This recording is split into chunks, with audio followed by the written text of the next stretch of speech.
Mga igsoon, mayong buntag kanatong tanan, ug mayong buntag ilang pinagayod kang Jessan ug Lyndon. Mga igsoon, bisan di ay ug suod kaayo sa Ginoo, naa gihapoy pagsuway. Sahay mao man gud ni ato ang expectation kung naata sa Ginoo, kung nangalagad ta sa parokya, mitabang ta, mi-donate, kung uban pa, nagpinuutan, nagtinarong, ang atong expectation na wala na tay pagsuway o wala na tay kalisdanan kay naata sa Ginoo. Pero may igsoon karon sa itong Ebanghelyo, I think we are reminded, especially Jessan o Lyndon, nga bisan di ay kung naa ang Ginoo, He was there sa kasal sa Cana dito sa Galilea, dito gihapon ang mahal na Birhen, dito sab ang iyang mga apostoles, they were all gathered. And yet, bisan di ay na ang Ginoo, na gihapoy pagsuway. Mao na ang ato ang milagro nga nahitabo dito sa Cana sa Galilea. Ang Ginoo naghimo sa tubig and turned into wine. Kay nakasinati dayon og krisis ang bag-ong kinasal. Symbolic siguro ni timaan kini nga bisan na ang Ginoo dili ni siya garantiya ug wa gyud exempted sa pagsuway. Mao na ato ang pahinumdom siguro kang Jessan o Lyndon sa inyong pagdawat karon sa sakramento sa kaminyoon. Siyempre, we know mao ni ang pinakatumong sa mga magtiayon, mapanalanginan ang inyong union. I-bless ang inyong kaminyoon. And I think that is why ni amo karon dinhi kay gusto ninyo nga naa ang inyong kaminyoon blessed. Sa ato pa naa mo sa grasya sa Ginoo. Inyong dawaton ang maong sakramento sa kaminyoon. Pero Lyndon and Jessan, I think today you are also reminded, does it have to be, and it doesn't mean na karon kay naa ang grasya sa Ginoo, wa na mo'y masinati nga mga pagsuway sa kaminyoon. In fact, maogyod ni siya, kabahin ni siya sa inyong kaminyoon. Kung dili mo kahinumdom niini, ato lang yun ni sigurong balik-balikon. Nga kini for life, maubitaw nga ni amo karon dinhi kay gusto ninyo forever na ni. Pero forever, pero naay for better, for worse, for richer, for poorer, in sickness and in health, till death. Sa ato pa di ay, karon pa lamang, pahinumduman na mo, may maya na mo sa kadaghang paagi siguro sa tanan, mga well-meaning, mga tao sa inyong significant people in your life, ang mga ginikanan, ang mga sponsors, they've been through these challenges sa ilang kinabuhing ninyo. And so, I think today, let us be reminded ni maong reality na ay for better, na ay for worse nga mga sitwasyon sa sa inyong kaminyoon. For richer and for poorer in sickness and in health. Sa ato pa di ay lindon o Diyasan, kini forever and na ay mga hagit along the way in this journey to forever. Pero karon, I think, mao ni dapat hinumduman nga bisan na ay hagit, kung naa ang Ginoo, masagubang. Kung naa lamang ang Ginoo ni ining maong union, ni ining kaminyoon, na tinuoy mga pagsuway. Pero water can be changed into wine. Mura na siya pahinumdum, pasalig sa Ginoo, miracles happen. Basta naalang ang Ginoo sa inyong kaminyoon, why imposible? Naay forever. Kadto magum wa na mutuo ng forever. Kadto mga na UTI kuno na sila, mga umibig tapos iniwan. Di na sila mutuo forever. Busa tungod siguro kay umasa, pinaasa, and all those heartbreaks and mga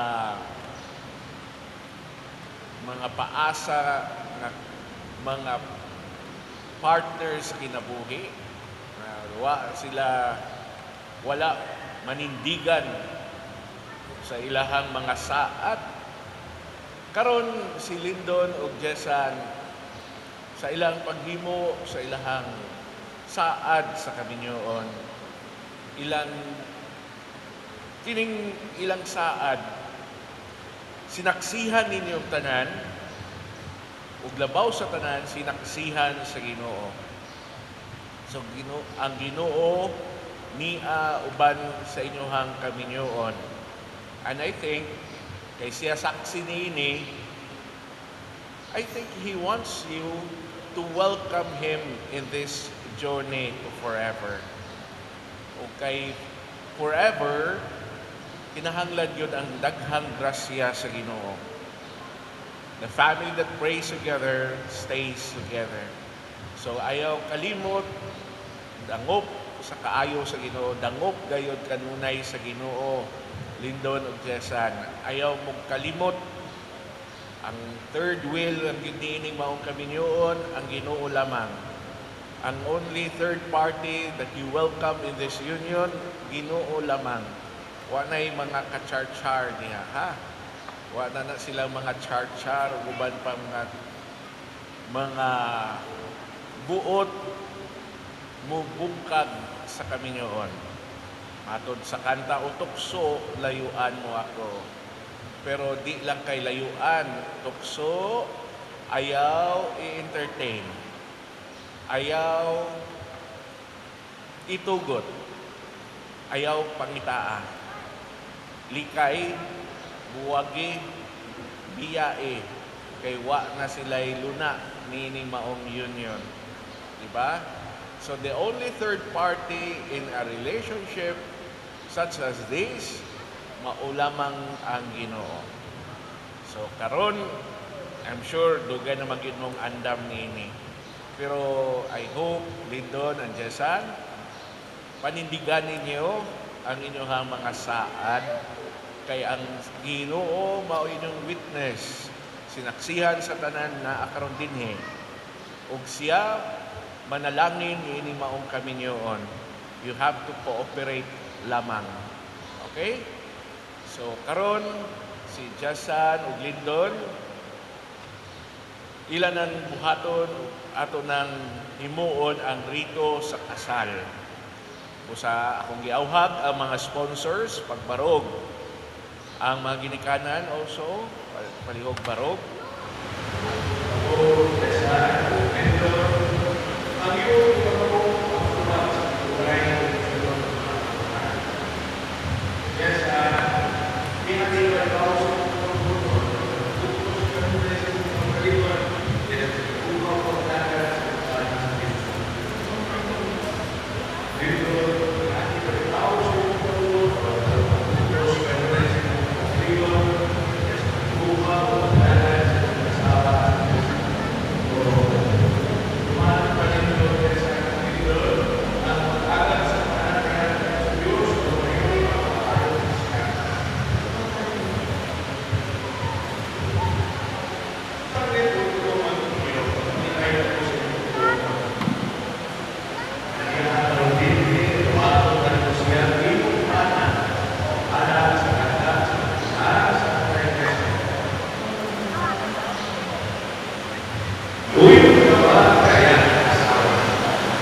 Mag-ampo kita sa Ginoo. Ginoo, dungga kami. Alang ni Lindon og Jesan, aron imong usahon sa kanunay ang ilang mga kasing-kasing, nga magpuyo silang malipayon ug maunungon sa usag-usa. Mag-ampo kita sa Ginoo. Ginoo, dungga kami. Alang sa bag-ong kinasal, nga luwason sila kanunay sa Dios ug lig-unon diha sa ilang mga panaan. Mag-ampo kita sa Ginoo. Ginoo, dungga kami.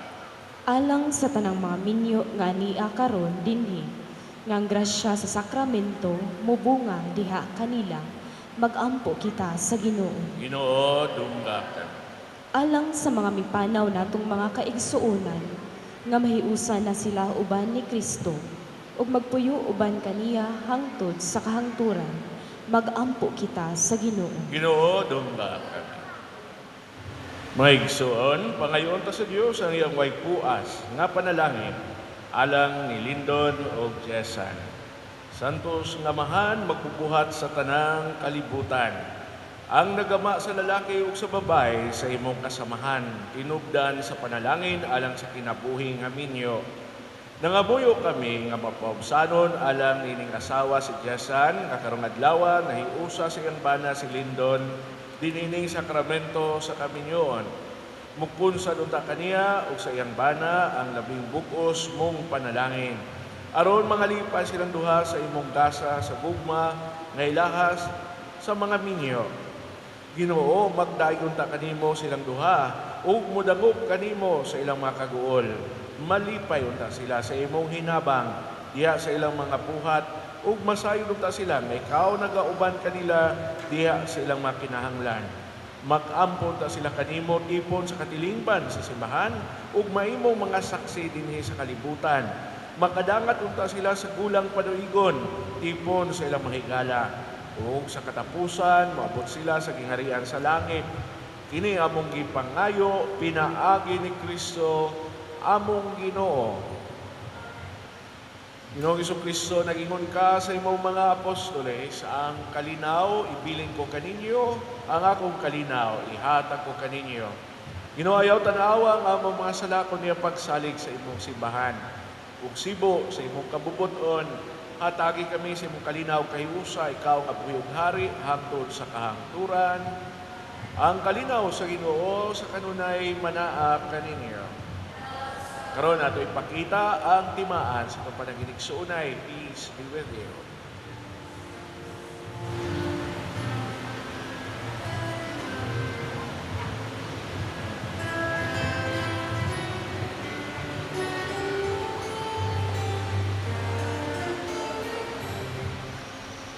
O Diyos, makagagahom sa tanan ang sakripisyo nga among gihalad ug ang Eucharistia nga among gipanagambitan, magligon unta sa gugma ni Lindon ug Jesan ug maghatag ka namong tanan sa imong amahanong panabang. Kini among gipangayo pinaagi ni Kristo among Ginoo. Lindon ug Jesan, karon nga nakadawat ang kamo sa sakramento sa kaminyoon, tambagan ko kamo pabiling makanunayon sa usag-usa. Jesan, higugma ang imong bana, pag binutang asawa, padayon diha sa pagtuo, paghigugma o kasantos. Lindon, higugma ang imong asawa, maingon nga si Kristo na higugma sa simbahan, pagpakitipod kaniya diha sa santos nga kahadlok sa Ginoo. Ang Ginoo manaa kaninyo. Alang sa panalangin sa bag-ong kinasal ang atong tubag. Amen. Lindon ug Jesan, iduko ang inyong mga ulo ug pangayua ang panalangin sa Ginoo.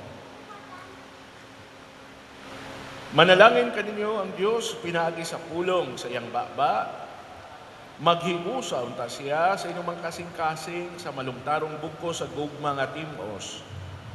Panalanginan unta kamo diha sa inyong mga anak ug ang gugma nga ibubo kanila baslan unta ug usa ka gatos kapilo. Ang kalinaw ni Kristo magpuyo unta kanunay diha sa inyong kasing-kasing ug panimalay. Makabaton unta kamo og higalang tinuod nga mobarog uban kaninyo diha sa kalipay ug kaguol. Andam unta kamo kanunay pagtabang paghupay sa tanang moduol kaninyo diha sa ilang kinahanglan ug ang panalangin gisaad alang sa mga manuluyon mukunsad unta diha sa inyong panimalay. Panalanginan unta kamo Lindon ug Jessan diha sa inyong mga kabudlay ug makapahimulo sa ilang mga bunga ang mga kabalaka dili unta makapaguol kaninyo ni ang tinguha sa mga butang yutan-on makapahisalaag kaninyo. Hinunua ang inyong mga kasing-kasing mag-atiman kanunay sa mga bahandi nga gitagana dito sa kinabuhi sa langit. Hatagan unta kamo Lindon ug Jessan sa Ginoo sa mga tuig nga malambuon aron makaani kamo sa bunga sa usa ka maayong kinabuhi. Amen. Ug ang Dios makagagahom manalangin unta kaninyong tanan, Amahan ug Anak ug Espiritu Santo. Tapos ng misa atong dadon ng ugma ug kalinaw ni Kristo. Salamat sa Dios. Ug mga igsoon ning tumura atong hatagan usab sa masipang pakpak ang bag-ong kinasal Mr. and Mrs. Lindon ug Jessan Dimol.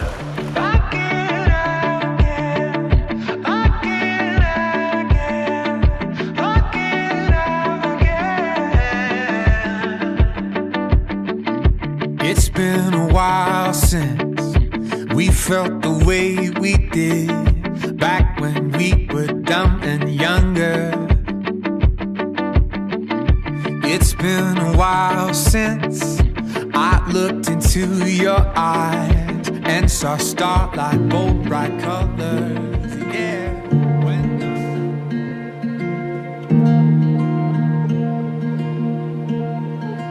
Don't get up.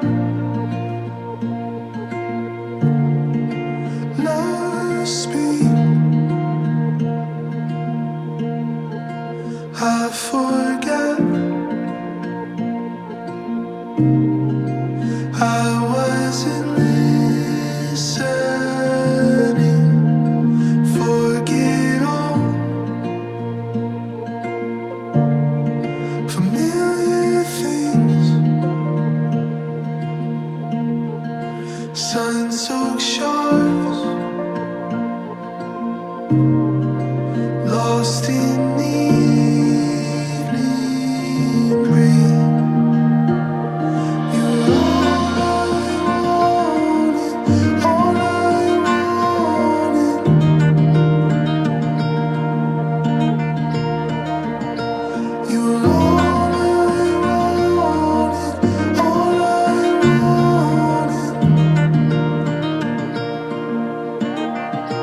Don't get up. Never please. Elegant. Safe place for me to remember all. Salamat kasalamat ka na ni Tamo. Sa mga sponsors, mga tanan mo ito over you, dili na mo mabuhat ang wala mo. Salamat kayo yung tanan. Sa mga tao na nagtapang na mo para lang makasali. Thank you sa mga kaliwa. Nadia, karon bisa init kayo. Sa mga photographer, salamat kayo. Bisa init siya. Sa salamat kayo. Sa pagsabot sa amin. Sabot. Salamat kuya.